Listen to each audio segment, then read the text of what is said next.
Welcome to Turning Pages, a series of in-depth conversations with authors about their works. All right, well, Care Activism, Migrant Domestic Workers, Movement Building and Communities of Care is out through the University of Illinois Press. Dr. Ethel Tungohan joins me on the show. Welcome. Thank you so much for having me. So I'm very curious about your relationship to this topic, because in reading this, you're attending conferences like decade plus ago and talking about, involvement with some groups or studying certain groups for like iterations of these groups. When did you first start researching this topic? Yeah, for sure. So first, I am a member of the Filipino community. I'm part of the Filipino diaspora here in Canada. And prior to that, I lived actually in Hong Kong. I was born in the Philippines, then my parents got transferred to Hong Kong for work. And in living in Hong Kong, that's when I noticed that there were a substantial number of Filipino domestic workers. And it was difficult to be a teenager in Hong Kong and bearing witness to so many instances of discrimination against Filipinas. And it was from there that I really understood how labor migration is a reality that a lot of Filipino families had to face. And so when we immigrated to Canada, we landed in Vancouver in 1999. I had assumed that Canada, unlike Hong Kong, wouldn't have a domestic workers program. I thought, well, Canada has a more liberal immigration program, thus temporary labor migration wouldn't really be something that we have in our country, in this country. And I was so surprised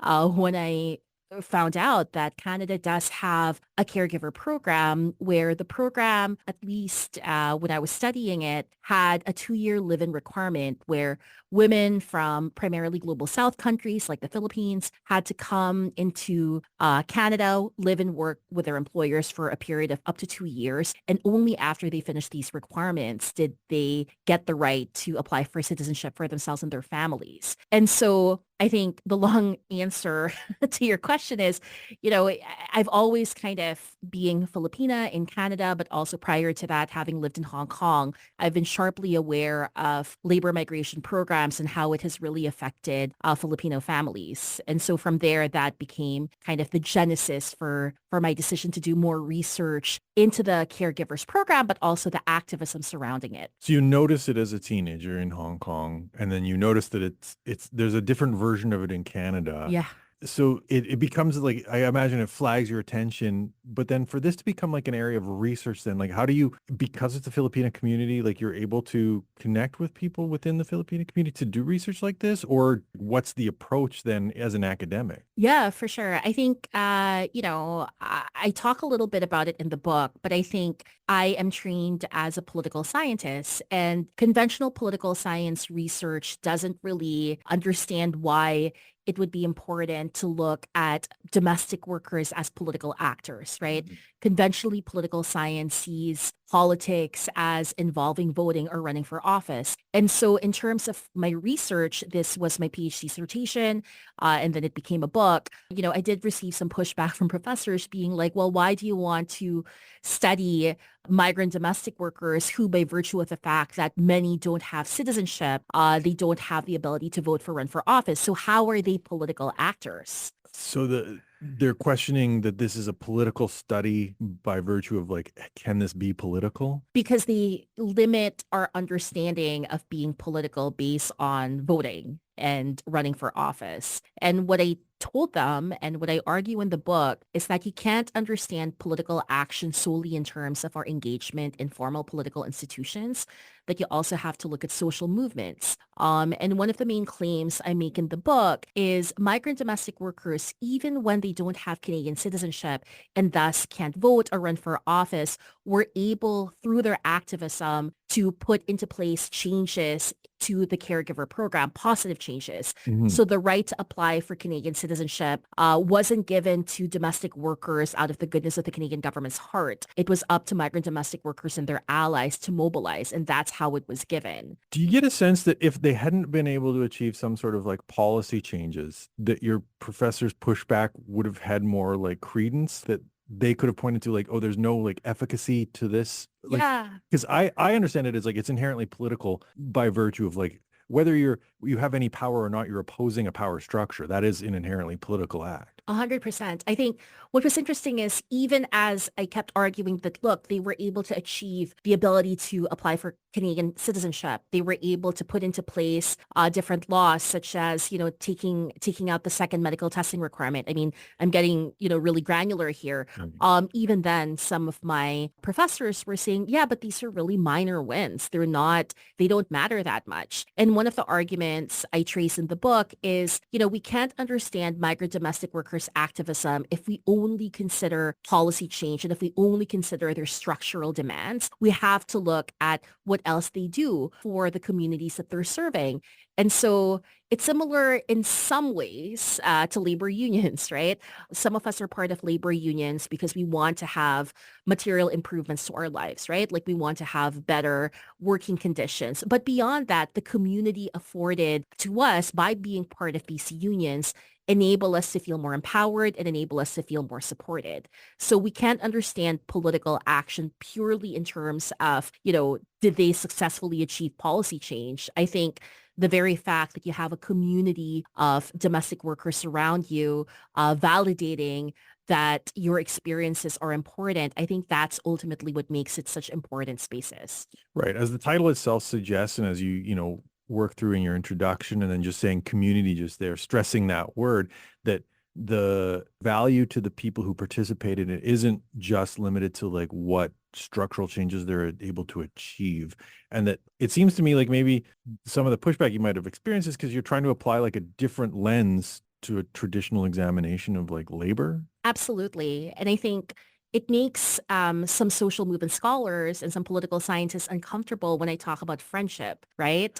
And one of the main claims I make in the book is that this notion of dissident friendships, as coined by scholars Alora Chaudhry and Liz Philippos, is really important to understanding domestic workers' activism. That through friendship, through bearing witness to each other's struggles, but also sharing in each other's successes, that's where you can really understand migrant domestic workers activism. The term, I think, is it kasama? Kasama, yeah. Yeah. So kasama is a Tagalog word that basically means you're, journeying together. You're with each other. It's distinct from, calling each other a comrade. You know how like it's some movements for like, oh yeah, comrade. That's technically the appropriate definition, but beyond that, it's also saying we are together, right? Magkasama tayo. We are together. We're walking the same journey together. And so, I mean, think about your friends, right, Michael? Like the people who you talk to about, your life milestones. That I think is what's so important about these dissident friendships in care worker movements. Do you think is there a cultural element to it? You said, this is a Tagalog term and it's brought with these workers coming over from the Philippines. Or is it inherently because there's like an atomized nature to like the living care workers and to the like the work itself that like finding that maybe would have developed regardless of kind of where the workers came from? Yeah, that's a good question. Like, is it a cultural concept? I think, one of the other sources of inspiration I had when looking at theories underlying this book is queer theory. And there is a scholar, Michael P. Hall, who talks about AIDS and HIV activism and how the act of being there for each other, the act of being friends with each other is part of these movements as well, these queer movements, right? Because in a situation where you're isolated, in a situation where policymakers don't really prioritize your concerns, the act of friendship and being there for each other and mutually recognizing each other's worth, that's what kind of makes these movements so important. So I wouldn't go so far as to say it's cultural. I would say parallels can be drawn with, as I said, HIV/AIDS activism, queer movements. Some scholars such as Tari Ajadi at McGill University talks about the movements for Black lives, and he argues that, certain elements of care activism, of dissident friendships can be seen in these other social movements as well. And I think it's really interesting, right? Because it shows that the value of these movements isn't only the fact that they were able to engender policy change and structural transformation, but also they are able to kind of create these communities for people to feel heard and to feel less alone. Yeah, it seems to me they coalesce around a need, but that there's like an inherent desire or underlying desire as well that kind of makes the group bigger than, one specific aim or like political goal. Yeah, 100%. For sure. I think what's really neat is that, people aren't necessarily, they don't necessarily have political ideologies in common even, right? Like the book kind of outlines how there's a lot of differences between different organizations, Yeah, I do right? want to get to that. Yeah. But be that as it may, right? Like one unifying thread cutting across these different cleavages is this notion that being part of a collective makes it easier to live in Canada and to withstand some of the, quite frankly, horrific conditions of labor exploitation that some people face because you're part of this community that can kind of affirm and share in your stories and share in your struggles. So speaking of those horrific conditions, in terms of talking to workers and gaining their trust, developing the like ability to interview them and tell their story, obviously in part at times you use, pseudonyms, and how much work is it to like get into that community and get them to tell you some of these horrific things, right? Because I think a lot of people don't want to share their trauma. Yeah, for sure. And I just want to make clear that this isn't trauma porn. Like I Yeah. deliberately made sure that the stories didn't kind of reinvoke notions of, tragedy, right? I heed Indigenous feminist scholar Eve Tuck's reminder that we don't want to put into place damage-centered research. I wanted to make sure that domestic workers' full humanity was invoked, including the contradictions, right? Some of the contradictions involve being part of beauty pageants, but they're also feminists. And is that necessarily a contradiction? But in any case, how did I gain access to these communities? I think for some it was easier than others, just because I share the language, I share cultural references, I understand cultural cues. And for some organizations, I share kind of the same progressive beliefs, right? For some communities, it took a lot of time, a lot of humility, a lot of, talking to people, making sure that they were aware that this is really ultimately a way for me to show that migrant domestic workers aren't abject and aren't, oppressed third world women, that they themselves are agentic and are part of movements for change. And by kind of making clear that this is not gotcha journalism, I'm not out to render judgments, or I'm not out to say that, one form of activism is better than the other. I think more people started to trust me and wanted to share their stories.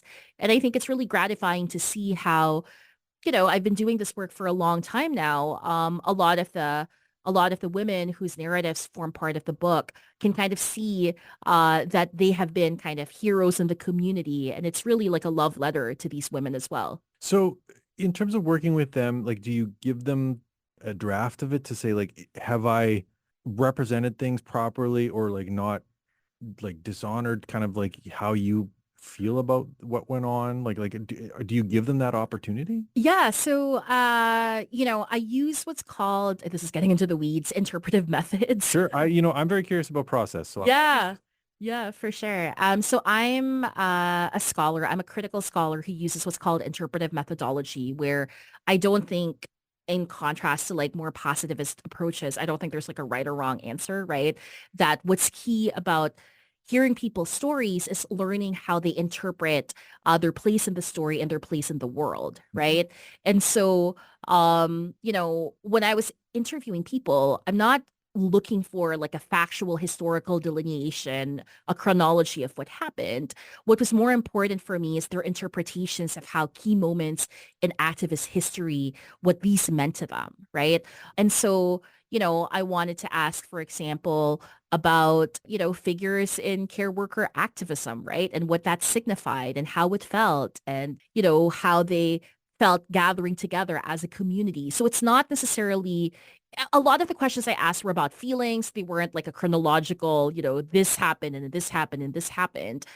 So in that way, I was able to, I think, put at the center or try to capture people's kind of motivations and being active because it's not a chronology. It's about how you felt. Mhm. It's about the stories and the gossip and the references people made. But yeah, in so far as making sure that the stories there were sensitively portrayed, you'll notice that there were some pseudonyms there as well, right? Because some of the stories were a little bit more personal. And in those cases, I wanted to make sure that even as I, of course, received consent, this went through the university ethics board, right? And I would periodically check in to make sure people were okay sharing their stories. I also wanted to make sure that, the pseudonyms were there to protect some of these more personal disclosures. And finally, before this book could be published, because it is a peer-reviewed book, I had to go back to some of the families, some of the women, and make sure that, hey, this is what I'm saying in the book. Is that cool? And, anything that wasn't cool was excised from the book. I would say probably the book itself, only 50% of all of the narratives made it, right? Oh, really? Yeah. Yeah. So, you know what they say, right? Like editing's harder, writing's easier. But I also wanted to make sure that the stories that were put in the book are the stories that the women were comfortable sharing. Sure enough. So you'd mentioned the beauty pageants and the feminists, there's like these. It's not like a monoculture or like that there are like it contains multitudes and sometimes those are in conflict with each other. Some of the groups have like either disparate approaches or disparate aims, and I'm very curious like did you know that some of these groups like the ILM is like very different? They're not just their approach, but kind of like their underlying ethos in some ways. Yeah, I think before I did research for the book, I was already tapped into some of these community dynamics. Yeah. I was privy to some of the debates the community was having regarding, for example, the live-in caregiver program. Some people thought that this was our only route to entry because immigration policies were getting more restrictive. And so, rather than kind of removing the program, let's reform parts of it. And other members of the community were not really satisfied with that and saw the program as needing to be abolished altogether. So I was aware of that going in, but one of the cool things about kind of deciding to talk to people repeatedly in many cases and understanding kind of their motivations is you understand that these differences aren't as clear cut, right?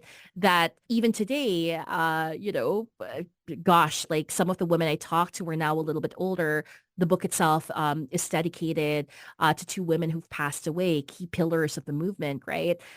You realize that with the benefit of hindsight, some of these divisions aren't set into stone, right?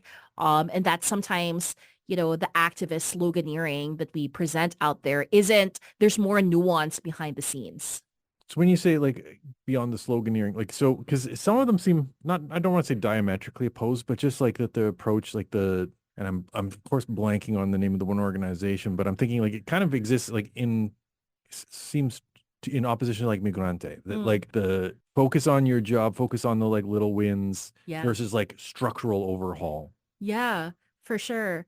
And I think what's really interesting is that, in the book itself, the first version, which was in my dissertation, I kind of talked more about differences, right? I said, okay, there are conservative groups, and these conservative groups, they are very grateful to Canada. They don't want to engage in activities that are, quote, bad for the heart. They don't want to protest. They want to be able to change things through negotiations, right? Through lobbying. But then there are other groups, Migrante, you mentioned them, Gabrielle is another part. They're more progressive. But that doesn't mean that they also don't lobby, right? So some of the contradictions in activism is you can see them kind of being at the same table with policymakers, negotiating, trying to fight for improvements one day, and then the next protesting in front of their office, right? And that's part and parcel of kind of activist strategy. But the dissertation itself kind of leaned in more into these divisions, but the book, which is the book I actually wanted to write, I think captured some of the more nuanced takes that people have. And so what's interesting is that even as people are ideologically opposed, these groups can still come together for specific campaigns, right? Right. One of the campaigns the book mentioned is the Juana Tejada campaign, and different groups actually came together despite being opposed politically because they wanted to support Juana Tejada, who after she completed her requirements for the live-in caregiver program, because she had cancer, found that her claims were rejected. And the community really mobilized regardless of political ideology. So you can kind of see these moments of coming together as signs that, sure, there's opposition, but when it matters, for specific cases, the community comes together as well. You mentioned the shape of the dissertation versus the shape of the book. You kind of chronicle the history of care workers and the like exportation of caregivers for certain countries. And then you get into like Canadian activism and then you move on to like transnational activism. Was that something that wasn't there in the dissertation and was like shaped for the book? So that was in the dissertation, in terms of kind of more public sites of activism. What wasn't in the dissertation was I wanted to see what happened in other countries. So I also in the book talk about domestic workers activism in Hong Kong, Singapore, and the Philippines. Hong Kong and Singapore being states that receive migrant workers, and the Philippines being the state that sends out migrant workers. So that wasn't in the book, and I was very privileged to have gotten more funding, research funding, so I could explore that dynamic a little bit further. And I went to Hong Kong, Singapore, and Philippines, did field work there as well. The last two chapters in the book also wasn't in the dissertation. And my favorite chapter was on everyday forms of activism, where I actually focus on kind of micro rebellions and ways that care workers resisted beyond beyond kind of our normal understanding of rebellion, right? Mm. And that's my favorite chapter because there I really dive into humor and jokes and subversive uses of being shady, right? And how that becomes part and parcel of care worker activism in the everyday. Because I find that really, yes, we can look at policy changes and those are really extremely important. But if you have a look at these day-to-day, everyday encounters, that's where the heart of it is. Right, because those political changes come once in a while through like a lot of effort that eventually like it's almost like a pickle jar where like you're twisting and then finally it pops. Whereas like the daily like twisting is the maybe the like That's a good analogy. oh well I love it. A thanks pickle jar. And it's like, have yeah, have at it. But like nice. Okay. the daily activism is much more like mundane or like minor, right? Like it's like almost like the inverse of microaggressions. Yeah, for sure. And, the last chapter on everyday forms of activism, everyday forms of care activism, I could have made it longer, right? But here I kind of delve into some of the jokes that women shared with me. And domestic work is really hard and arduous work. And, a lot of the women understand when they're being exploited, right? They understand when employers are asking them to do tasks beyond the labor contract. But they realize too that if you do kind of this calculation, if they kind of oppose their employers too obliquely, then they might get terminated and thus their ability to apply for Canadian citizenship gets compromised, right? Mhm. So in kind of retelling these stories and retelling ways that they're subversive to their community of friends in the movement, it kind of it kind of casts a different filter to what they're experiencing, and through sharing stories and through laughing at their employers and laughing at the situation and enjoying a little bit of gallows humor, that's where I think it's really interesting to see how people feel more empowered rather than feeling disempowered in an otherwise untenable labor situation in some cases. Right. Now it's interesting to hear you say like you obviously moved from the Philippines to Hong Kong and then Hong Kong to Canada. And then the book kind of like starts in Canada, moves to Hong Oh, Kong, and then yeah. moves back to the Philippines. Like you've kind of like done an inverse journey. Huh. I take it that obviously wasn't conscious, but that No, like yeah, I'm like, interesting, Michael. I didn't, yeah, I didn't realize the book replicated kind of my own autobiography, but yeah, wow, okay. so that brings me to the question in terms of like for your own kind of journey, you go back towards like an exporting labor country in the Philippines. And one of the chief aims of some of the like more like liberal advocacy groups, not the like small c conservative, but the small l liberal ones, is essentially like getting rid of the need for labor exportation from certain countries. Hmm. How much did you know about that when you first started to examine this topic? And how much is that like developed over the last decades? Because it's, a long period of study that you're talking about. Yeah, so I knew that a lot of these organizations were extremely savvy and extremely strategic when coming up with their kind of prescriptions, right? So there's short-term goals, medium-term goals, and long-term goals. So even like an organization such as Migrante has a very sophisticated take on what they're advocating, right? So they understand, and I think activist Harsha Walia talks about like non-reformist reformers, right? Mhm. She talks about how in the present day, we do need to guarantee better treatment for migrant workers, right? And so seeking these policy reforms are important to make sure that migrant workers are treated well. But that doesn't mean that we just kind of blindly acquiesce to state policy. Eventually the goal is to think of alternatives to borders and the violence of borders and alternatives to labor migration, which tends not to benefit, families, migrant families, right? So it was pretty neat as I kind of delved into the research and talked to more folks and attended more events to see how sophisticated this theorization is, that it's not just about looking at present day harm, but also thinking about what a radical future that's not dependent on migration could look like. The final chapter of the book talks about an ethics of critical hope. And this was written during one of the darkest time in recent memory, right? Like during the COVID-19 pandemic. And what was really fascinating was to see how some of these organizations saw that their fates were linked with other movements for change. And so we can't look at migrants' justice without also looking at indigenous justice, without also looking at the movements for Black lives, that our fates are tied together. And so I think the book ends on a hopeful note where people are kind of grappling with how we need to kind of work together in solidarity with other movements to really create substantive and meaningful changes. That ending, was that because you were yourself finding yourself there, or because these movements were also finding themselves there? I mean, I think, I don't know if you can remember like 2020, I don't think it would be an exaggeration to say that the harms of COVID were unevenly felt across different communities.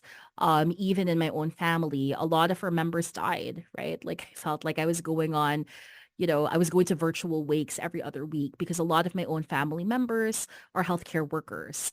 And so at that time as well, there was also an intense focus on the ongoing realities of police brutality, right?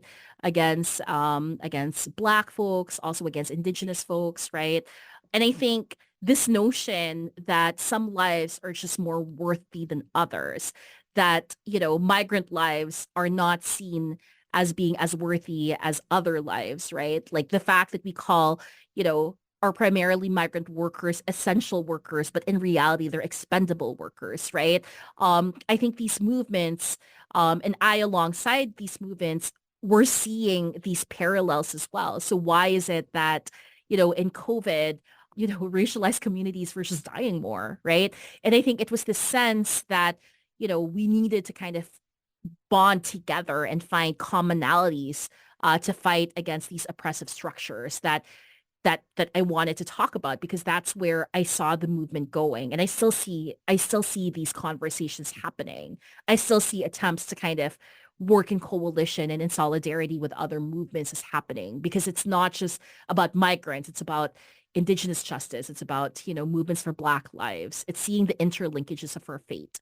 Now that the book is out, have you heard from anyone from like other movements who are like, hey, this care activism notion, we see this in our own communities, we see this in our struggles? Yeah, 100%. It's pretty cool to see folks saying, oh, I think this notion of care activism travels in our communities as well. So Tari Ajadi, he has fantastic work looking at health equity in Halifax. And I think he's expanding that work, but health equity for Black community members in Halifax, right?